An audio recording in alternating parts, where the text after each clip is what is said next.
The International Monetary Fund will present an updated macroeconomic framework to all of Chad's creditors by the end of this month amid pressure for creditors to finalize a debt restructuring plan with the African country. The global lender says public and private creditors need to finalize a debt restructuring plan with Chad by the end of March to restore durable economic growth.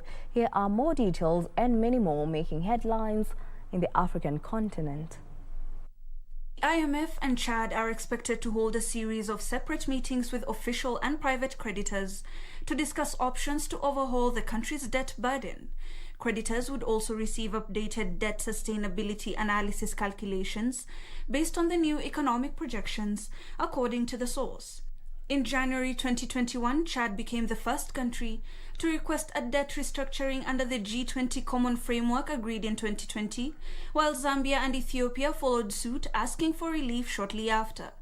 The framework is designed to allow countries to overhaul their debt burdens rather than just grant temporary debt relief. However, progress has been slow with the death of Chad's president in April. Meanwhile, earnings from Uganda's export processing zone increased to a record high of $1.2 billion last year from $154 million in financial year 2019-2020.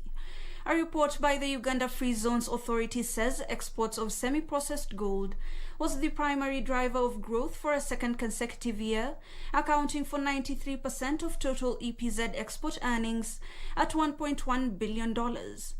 The next major earners were flour and horticulture exports and tobacco, accounting at $46 million and $38 million respectively.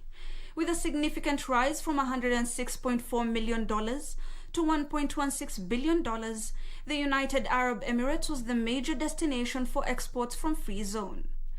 Finally, Nigeria's government has suspended plans to remove its long-standing subsidy on petroleum products in July, saying the timing was problematic amid rising inflation. Analysts say with a presidential election set for early next year, removing the subsidy would have been a politically sensitive move. Nigeria faces double-digit inflation in the wake of a weaker currency and fragile economic growth, which could further worsen if the subsidy was scrapped. Finance Minister Zainab Ahmed said the fuel subsidy, which cost Nigeria up to $7 billion a year in revenue, was set to end in June, but the government will ask Parliament for extra subsidy payments until a suitable time for their eventual removal.